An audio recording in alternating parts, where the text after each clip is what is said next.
Hello guys, welcome to mister Nani official. ఇవాళైతే మన గుళ్ళో అయితే యజ్ఞం జరుగుతుంది.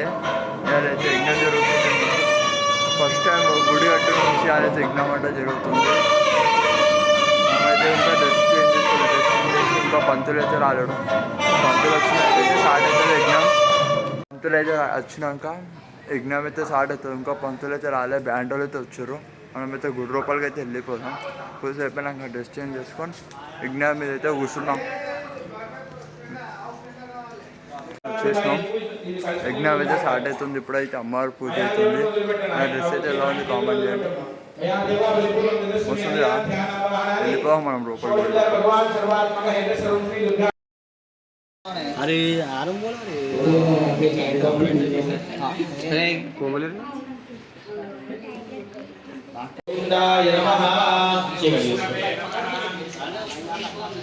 मधुसूदनाय नमः त्रिविक्रमाय नमः वामनाय नमः श्रीधराय नमः ऋषिकेशाय नमः पद्मनाभाय नमः दामोदराय नमः संकृष्णाय नमः वासुदेवाय नमः प्रद्युम्नाय नमः गोविंदाय नमः पुरुषोत्तमाय नमः विष्णुं शशिवर्णं चतुर्भुजं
कुटुंबस्य आयुः आरोग्य ऐश्वर्य अभिवृद्धि अर्थम धर्म अर्थ काम्य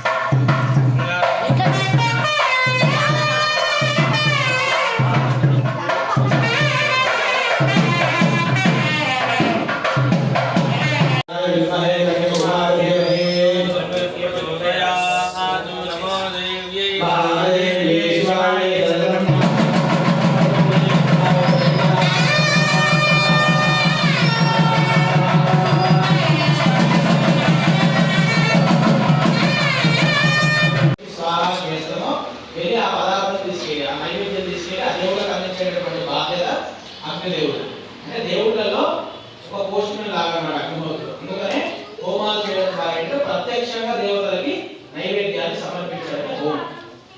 అదే మనం హోమం చేస్తున్నామో అట్లా ప్రత్యక్షంగా దేవతలకి నైవేద్యాన్ని సమర్పించడం. మీ పని ఏంటంటే స్వాహ అన్నప్పుడు ఈ 3 వేలతో మీరు పాయసం ఏంటి మనం మీరు వడ్లు వేయండి, మీరు వడ్డేయాలి. ఇప్పుడు ముందర పెట్టుకోండి. Hello.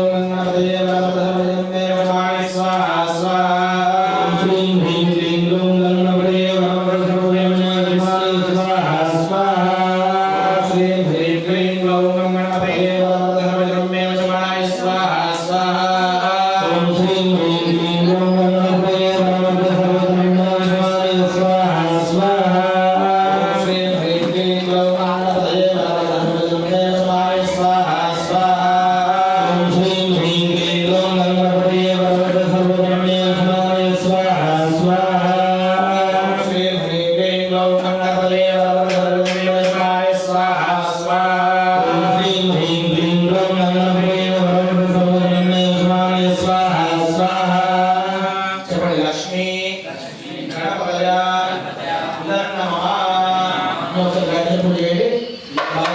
శ్రీ బ్రహ్మచర్య బ్రహ్మ ఋషి మహా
संशुद्धं त्रैलोक्यमुरारे स्वाहा अन्नधान्य सैन्यास्ते समुक्त स्थूलदायुधाः आस्तिवेद दिक्कुलो घाटाभाष महिषासुर स्वाहा अभ्यधावत तंशं तमशेषैरसुरैर्वृतः सतदर्शत दोदेवीं व्याप्तलोकत्रयां शास्वाहा क्रान्त्यार्धभुं किरीटो निधिरामरां शोभिताशेष वातावां धनुज्ञा निस्मरेण तां स्वाहा బాగా తపస్సు చేసి ఒక వరాన్ని పొందుతారన్నమాట వాళ్ళ తండ్రి ద్వారా. ఏంటి అంటే స్త్రీ పురుష సంగమం లేకుండా, అంటే ఒక స్త్రీ ఒక పురుషుడు వాళ్ళ ప్రమేయం లేకుండా ఎవరైతే ఉద్భవిస్తారో వాళ్ళు తప్ప నన్ను ఎవరు కూడా చంపకూడదు అని చెప్పి వరాన్ని పొందుతారు అన్నమాట. ఇలా ప్రపంచంలో ఏదైనా సరే స్త్రీ పురుష ప్రమేయం లేకుండా ఒక మనిషి జన్మించాడు కదా. ఇట్లా ఆ వరాన్ని పొందేసరికి బాగా తపస్సు చేసి బాగా శక్తిని పొంది అతను దేవతల మీదకి యుద్ధానికి వెళ్తాడు అన్నమాట. మామూలుగా 3 లోకాలు ఉంటాయి. దేవలోకంలో దేవతలు ఉంటారు. ఆ దేవలోకంలో ఎవరు ఉంటారు? ఇంద్రుడు మొదలు దిక్పాలకులు ఉంటారు అన్నమాట. వాళ్ళంతా కూడా అడ్మినిస్ట్రేషన్, వాళ్ళంతా కూడా. ఇంద్రుడు ఏంటి? అన్నిటికీ అధిపతి.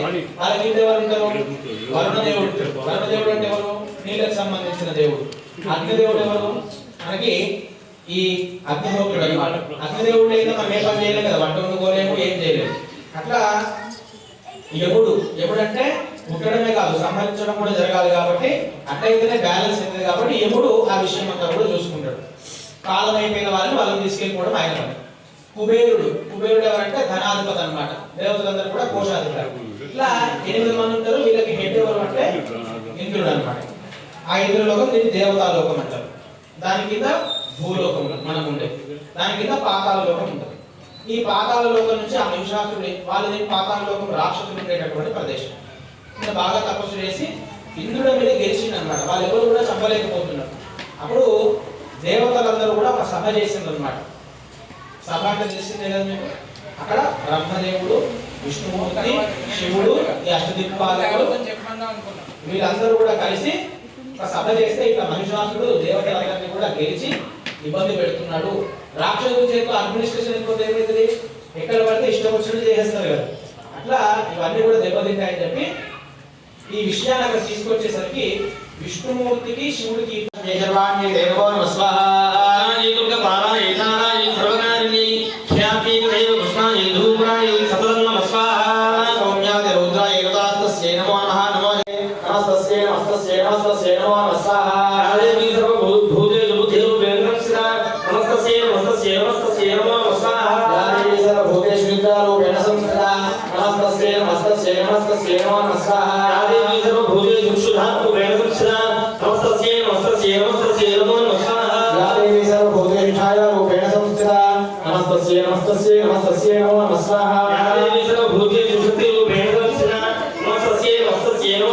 అట్లా ఎవరినట్లా ఉద్భవించింది అంటే రావణాసురుడు పుట్టినప్పుడు సీతాదేవిగా ఉద్భవిస్తానని చెప్తుంది. సీతాదేవి పుట్టింది కాబట్టి కదా రావణాసురుడు సీతాదేవిని మోహించడం, తద్వారా రాముడిగా ఆయన చంపాడు. రాముడు విష్ణుమూర్తి, సీతమ్మ రామవారు.